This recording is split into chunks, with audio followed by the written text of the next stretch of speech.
یہ ایک بہت بڑی ایک انٹرنیشنل لیول کی یہ ہم ہر سال رحمت اللہ عالمین فنکشن کریں گے، جس میں اس آئیڈیا کو ڈیولپ کریں گے، دنیا تک لے کے جائیں گے کہ میں یہ سمجھتا ہوں کہ ہمارے اپنے ملک میں بھی لوگوں کو پوری طرح اور خاص طور پہ ہمارے نوجوانوں کو پوری طرح سمجھ نہیں ہے کہ ہمارے نبی صلی اللہ علیہ وآلہ وسلم کی کیا حیثیت تھی۔ لوگوں کو نہیں اس کی پوری طرح سمجھ، اور میں اس عمر میں بھی نئی نئی چیزیں ان کے متعلق سمجھتا ہوں جو مجھے پہلے نہیں سمجھ تھی، کیونکہ اللہ نے جب ہمیں حکم دیا قرآن میں کہ ان کی سنت پہ چلو، ان کی زندگی سے سیکھو، تو وہ اللہ ہمارے لیے کہہ رہا تھا، کیونکہ اللہ تو خود کفیل ہے، ہم تو اللہ کو کوئی فائدہ نہیں پہنچا سکتے۔ سارا جو قرآن کے اندر اللہ کا پیغام ہے وہ انسانیت کی بہتری کے لیے، تو وہ ہماری بہتری کے لیے کہتے ہیں کہ ان کی زندگی سے سیکھو، کیونکہ ان کی طرح کا نہ کوئی عظیم انسان آیا ہے یا نہ آ سکتا ہے۔ کسی نے وہ اچیو نہیں کیا دنیا میں جو ایک انسان نے کیا، چاہے آپ مسلمان ہو، مسلمان یعنی اسلام کو مانے یا نہ مانے، جو اچیومنٹ ایک انسان ہمارے نبی صلی اللہ علیہ وسلم کی ہے وہ کوئی دنیا میں انسان نے نہیں کی اور نہ کر سکتا ہے۔ اس کے اوپر مغرب میں بڑی کتابیں لکھی ہوئی ہیں، ایک ہے مائیکل ہارٹ یا کہ 100 گریٹسٹ مین، اس میں نمبر 1 100 گریٹسٹ مین میں نمبر 1 وہ ان کو کیوں کہتے ہیں کہ وہ سب سے گریٹسٹ انسان تھے؟ کیونکہ کسی نے وہ چیز کی نہیں۔ جو اچیومنٹس ایک انسان نے کی تھی وہ دنیا کی تاریخ کا حصہ ہے، اور جتنی جتنی آپ ان کی زندگی کے اوپر پڑھتے جائیں گے آپ ریئلائز کریں گے کہ وہ کتنا بڑا ان کا مقام تھا، اور اس سے ہم کیا سیکھ سکتے ہیں۔ اس لیے اللہ نے ہمیں حکم دیا تھا۔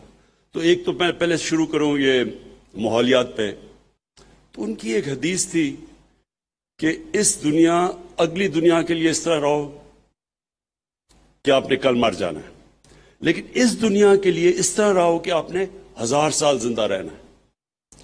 اب جتنی بھی آپ اس کی گہرائی میں جائیں گے آپ کو سمجھ آئے گی کہ آج دنیا کے مسئلے مسائل اسی چیز میں پھنسے ہوئے ہیں کہ ہم نے آگے کا سوچا ہی نہیں۔ یعنی ہم دنیا میں اس طرح رہے کہ ہمارے بعد ہماری آنے والی نسلوں کی ہم نے فکر ہی نہیں کی۔ یہ جو کلائمیٹ چینج ہے، موسم کی تبدیلی ہے، یہ کیوں ہو رہی ہے؟ کیونکہ انسان دنیا میں اس طرح نہیں رہ رہا کہ وہ سوچے کہ آنے والی نسلوں کو کس طرح کی ہم نے دنیا دینی ہے۔ اور اس کے علاوہ بھی جو درخت، تو یہ تو ایک ایسی چیز ہے کہ وہ تو سب کو سمجھ ہے کہ بالکل ایک زمین بدل جاتی ہے جب جدھر زیادہ درخت ہوں، صاف ہوا، تو سب کچھ پتہ ہے۔ لیکن اس کے علاوہ یہ جو گلوبل وارمنگ ہے، جو موسم گرم ہو رہا ہے، اس کے جو اثرات ہیں وہ تو بہت برے اثرات ہیں، خاص طور پہ ہمارے اس خطے کے لیے، کیونکہ ہمارا دریاؤں میں پانی آتا ہے گلیشیئر سے، اور جیسے جیسے موسم گرم ہوتا جائے گا گلیشیئرز پگھلتے جائیں گے، تو آگے اگر اسی طرح چلتا رہا تو آگے ایسا ٹائم آئے گا کہ ہمارے دریاؤں میں پانی بہت کم ہو جائے گا۔ تو اس لیے یہ جو ان کی، میں تو ایک ہی حدیث کی بات کر رہا ہوں، لیکن آپ جتنی بھی ان کی زندگی کو سٹڈی کریں گے اس میں آپ کو نظر آئے گا کہ ایک انسان جو اللہ نے بھیجا تھا اس نے ساری دنیا کو کیسے تبدیل کیا، اس کے اندر کیا کوالٹیز تھی، ان کا کیریکٹر کیا تھا، ان کو دیکھ دیکھ کے لوگ لیڈر بن گئے۔ ایک انگریزی کی کتاب ہے دی عرب کانکویسٹ، اس کے اندر وہ یہ بتاتے ہیں کہ جب وہ اس زمین سے پردہ کر گئے تو کبھی بھی اتنے تھوڑے وقت میں اتنے عظیم انسان دنیا میں نہیں آئے۔ جو اٹھتا تھا وہ ایک عظیم انسان بن جاتا تھا، کیونکہ وہ ان کو دیکھ کے لوگ لیڈر بن گئے۔ حضرت عمر نے جب فیصلہ کیا کہ خالد بن ولید کو سپہ سلار سے ہٹانے کا، آپ سوچیں خالد بن ولید جیسا کوئی دنیا میں سپہ سالار آیا ہی نہیں، وہ کوئی جنگ ہی نہیں ہارے، اور وہ جو جنگ جیتتے تھے، جو خاص طور پہ جو رومنز کے اگینسٹ وہ جیتے، جو بیزنٹائن ایمپائر تھا، وہ ایک دنیا کی کلاسک جنگ ہے کہ تھوڑے سے لوگ، ان کے ہتھیار بھی بہتر، لوگ بھی زیادہ، سپر پاور بھی، تو وہ ایک جینیس تھے، ملٹری جینیس تھے۔ اس کے باوجود حضرت عمر نے انہیں کہا، ان کو ہٹا دیا سپہ سالار ہونے سے، اور حضرت عمر نے یہ کہا کہ میں یہ دنیا کو بتانا چاہتا ہوں کہ اگر ہم سب سے بہترین بھی دنیا کا سپہ سالار ہٹا دیں، لیکن ایمان کی اتنی قوت ہے کہ جو بھی آئے گا وہ جیتے گا، اور جیتے لوگ، جو بھی آیا وہ ایک لیڈر بن گیا، اور وہ بڑے بڑے جنرلز بن گئے۔ تو ان کی زندگی سے سیکھنا، کیا ان کی صفتیں تھی، کس طرح انہوں نے مائنورٹیز، اقلیتوں سے کس طرح وہ ڈیل کیا، باقی مذہبوں سے وہ کیسے ڈیل کیا، غلاموں سے کیسے ڈیل کیا، اپنی خواتین سے کیسے ڈیل کیا، یہ ساری چیزیں، ہر چیز میں انقلاب تھا۔ اور ان کا جو آخری خطبہ تھا، آج آپ یونائٹڈ نیشنز کا چارٹر پڑھ لیں، اس سے ملتا ہے بالکل، یعنی وہ ہمیشہ کے لیے ان کی باتیں تھیں، اور وہ ہمیشہ کے لیے انسانیت کی بہتری کے لیے تھی۔ تو اس لیے ہم نے فیصلہ کیا ہے کہ 7، 8 اور 9 کلاسز میں، ہر سکول میں پاکستان میں ہم یہ قانون پاس کریں گے کہ 7، 8 اور 9 کلاس میں ان کی زندگی بچوں کو پڑھائی جائے،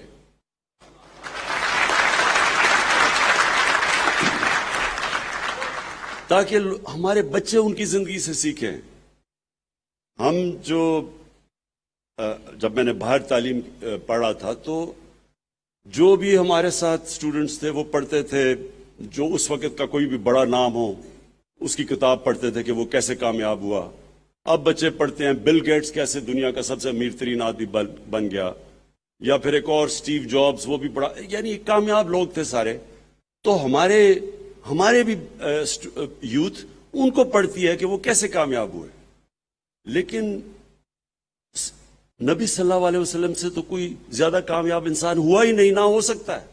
تو اس کی زندگی سے جب تک ہمارے بچوں کو پتہ نہیں چلے گا، اور بچوں کو نہیں پتا، آپ یقین کریں کہ میں حیران ہوتا ہوں کہ ہمارے اپنے پڑھے لکھے ہمارے اسٹوڈنٹس، گریجویٹس کو ان کی زندگی کی نہیں سمجھ، اور وہ جتنا وہ پڑھتے جائیں گے، ان کو سمجھتے جائیں گے، ان کے اندر سے چینج آئے گا۔ جو علامہ اقبال کا جو سارا شاہین کا کانسیپٹ ہے، مرد مومن کا، وہ کیا ہے کہ جیسے جیسے انسان ان کی سنت پہ چلتا ہے، وہ آزاد ہوتا جاتا ہے، اس کی زنجیریں ٹوٹتی جاتی ہیں، اور وہ سب سے اوپر چلا جاتا ہے۔ یہ جو ان کی کوالٹیز تھیں، جو اللہ ہمیں کہتا ہے کہ ان سے سیکھو، یہ جب تک ہمارے بچوں کو پوری طرح سمجھ نہ ہو، ایک دفعہ ان کو سمجھ آ جائے، اور یہ علامہ اقبال بھی یہی کہتے ہیں کہ جب آپ ایک نوجوان کو پوری طرح سمجھا دیں اپنی اسلام کی تاریخ، اپنی نبی صلی اللہ علیہ وسلم کی زندگی، پھر وہ دنیا میں جدھر بھی چلا جائے ان کو فرق نہیں پڑے گا۔ لیکن اگر آپ ان کو صحیح طرح تعلیم نہیں دیں گے، تو وہ جب باہر جائیں گے وہ متاثر ہو جائیں گے، وہ جب دیکھیں گے ٹیکنالوجیکل پروگریس مغرب کے اندر تو متاثر ہو جائیں گے۔ تو ایک تو ہم نے یہ فیصلہ کیا۔ دوسری بات قادری صاحب نے جو بھی کی، یہ جو فرانس میں یہ جو بھی ہو رہا ہے، دیکھیں میں جب بھی میں وزیر اعظم بنا تو میں نے او آئی سی کی میٹنگ اٹینڈ کی۔ او آئی سی کی میٹنگ میں بھی میں نے سب وہاں ہیڈز آف اسٹیٹ تھے، میں نے ان سب کو یہ بات کہی کہ یہ جو اسلاموفوبیا ہے، یہ اسلاموفوبیا جو مغرب میں بڑھ رہا ہے، یہ جب تک مسلمانوں کے ہیڈز آف اسٹیٹس مل کے اس کے اوپر پوزیشن نہیں لیں گے، یہ بڑھتا جائے گا۔ اور اس کا سب سے بڑا نقصان جو ہمارے مسلمان رہ رہے ہیں مغرب میں، یا ان ملکوں میں جدھر وہ اقلیتیں ہیں، مائنورٹیز ہیں، اگر ہم اس کو ایڈریس نہیں کریں گے اسلاموفوبیا کو، تو یہ بیماری بڑھتی جائے گی۔ اور یہ جو فرانس میں ہو رہا ہے یہ بالکل وہی ہو رہا ہے جو کہ ہم سب کو نظر آ رہا تھا کہ یہ ہونا ہے. اور وہ یہ کیوں ہو رہا ہے؟ میں باقیوں سے زیادہ مغرب کو سمجھتا ہوں. کرکٹ کی وجہ سے میں نے بڑی زندگی باہر گزاری ہے. میں ان کی ذہنیت سمجھتا ہوں. دیکھیں مغرب کے لوگوں کو نہیں سمجھ جو ہمارا رشتہ ہے نبی صلی اللہ علیہ وسلم سے. ان کو سمجھ آ بھی نہیں سکتی. وہ اس لیے نہیں آ سکتی کہ ان کے جو مسیح برادری ہے، ان کے وہ جو حضرت عیسیٰ سے جو ان کا عقیدہ ہے، اور پھر یہودیوں کا بھی، وہ ان کی وہاں میڈیا کے اوپر یا جس طرح ان کے اوپر وہ گفتگو کرتے ہیں، وہ ادب نہیں ہے جو ہمارے میں ہے. ہم حضرت عیسیٰ، حضرت موسیٰ، ہم سارے اللہ کے پیغمبروں، ہم ان سے بڑی ادب سے ان کا نام لیتے ہیں. وہاں یہ نہیں ہے چیز. میں جب 18 سال کا گیا وہاں پہلی دفعہ، تو مزاحیہ فلمیں بنی ہوئی تھی اللہ کے پیغمبروں کے اوپر، حضرت عیسیٰ کے اوپر، اور وہ اس کو برا نہیں سمجھتے تھے. تو میں حیران ہوتا تھا دیکھ کے.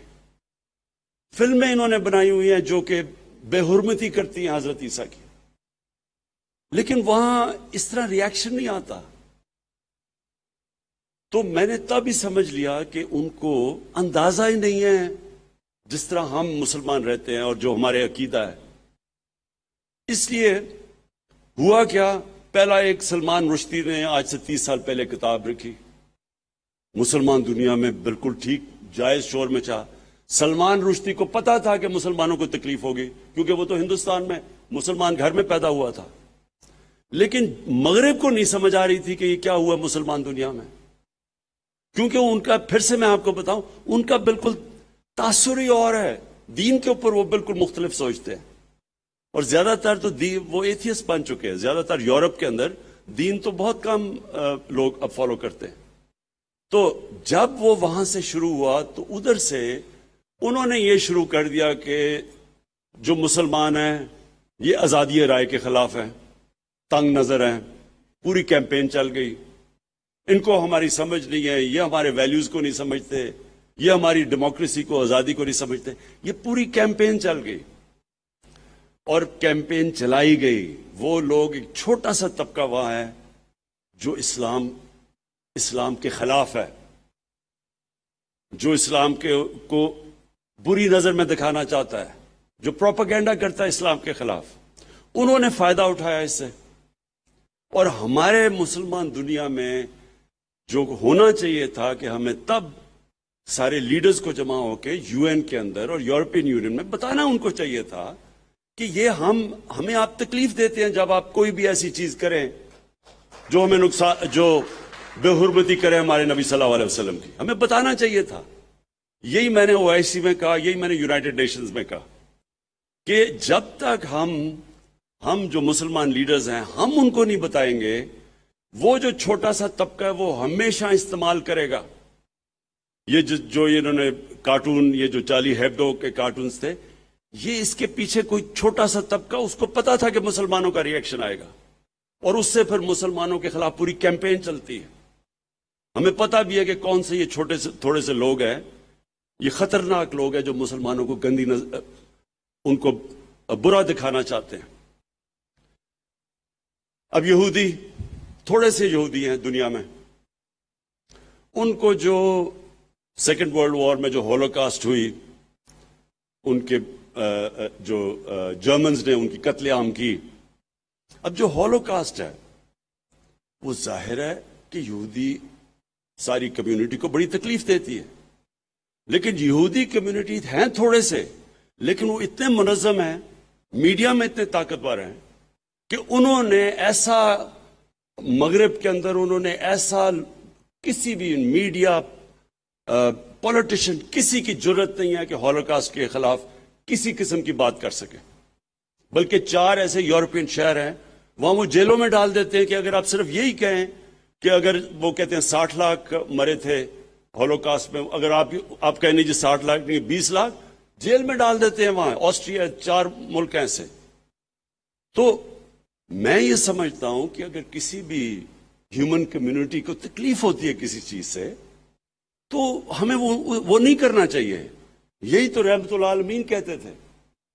یہ ہمارے نبی صلی اللہ علیہ وسلم بلکہ قرآن کے اندر ہے کہ دوسروں کی عبادت گاہوں کی حفاظت کرو، اور جو ان کے لیے ایسی شخصیت جو ان کے لیے سیکرڈ ہیں ان کو کوئی خلاف ان کے بات نہ کرو. یہ تو ہمارے نبی صلی اللہ علیہ وسلم کہتے تھے.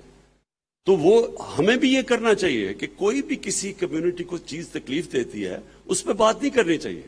تو یہودیوں نے ایسی ان کے اندر یونٹی اور انہوں نے ایسی کیمپین چلائی کہ کہیں بھی آج آپ مغرب کے اندر بات ہی نہیں کر سکتے کسی قسم کی. مثلا آپ کو سوچ بھی نہیں سکتا کہ کوئی مزاحیہ چیز کر دے ہولوکاسٹ کے خلاف.